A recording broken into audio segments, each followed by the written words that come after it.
Okay, you also tweeted this.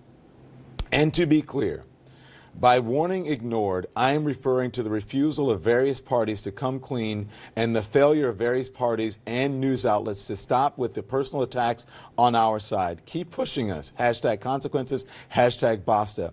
Who are you referring to pushing you? Look, here's what I'm going to say, Don. All right, if people want to argue about the facts and the evidence relating to this case, great.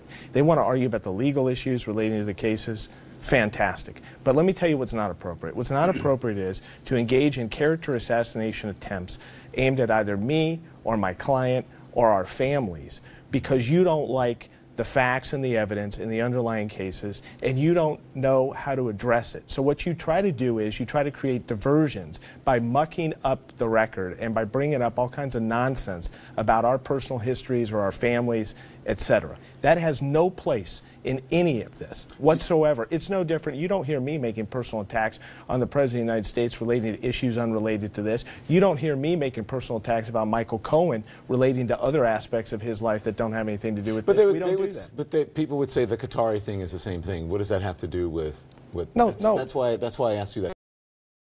No, absolutely not. The Qatari thing, look, these individuals are being walked into the lobby of Trump Tower. You're talking about the personal attorney of the President of the United States. I'm not the personal attorney of the President of the United States. I didn't take on that role. I haven't announced a candidacy for public office. My client hasn't announced a candidacy for public office. She hasn't subjected herself to that level of scrutiny. When Michael Cohen took that job and he held himself out to be the personal attorney of the President of the United States and started walking people into Trump Tower and accepting money from corporations, millions of dollars, for access to the highest office in the land, and that's clearly what he was doing. He opened himself up to that criticism. Okay, so when you talk about the I think you said, did you call it character assassination or whatever, trying to get you?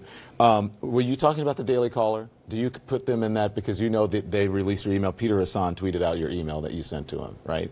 And he said, you said, we will expose your publication for what it truly is. We will also recover significant damages against each of you that participated personally. So if I were you, I would tell Mr. Trump to find someone else to fabricate things about me. If you think I'm kidding, you really don't know anything about me. This is the last warning. What's that about? Don, I'll tell you exactly what it's about, okay? All attorneys are not ethical. All because you're an attorney doesn't mean you're ethical and you do what you're supposed to do. All journalists are not ethical just because they're a journalist. There's good journalists and there's bad journalists. There's ethical journalists and there's unethical journalists. And you know what, Don? If we encounter journalists that don't get their facts straight by design, don't follow basic standards of journalism, purposely skew stories to fit their own political dialogue and what they want the message to be, we're going to continue to call them out on that. And there's nothing wrong with that in any way, shape, or form. Just like when individuals encounter unethical attorneys, there's nothing wrong with them calling attorneys out on it. I get that. And this I'm challenging, and I challenge you in interviews, and other people do as well. I think that's perfect. I mean, that you should be able to do that.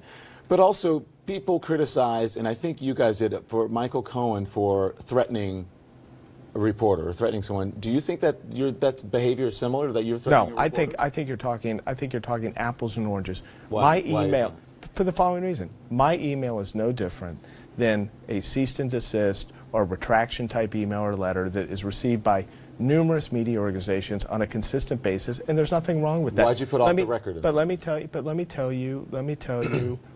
But the reason why I put off the record was because I was concerned that they were going to actually print it, and I don't think it has anything to do with the underlying case or the underlying facts or evidence of the case. That's why, and there's nothing unusual about that. But let me say this, and that is, there's nothing wrong with that email that I sent, and it is far different if you look at the level of communication and the dialogue, the words that are chosen. It's far different than what we've seen from Michael Cohen, threatening people's families, threatening physical harm on them. You can't compare what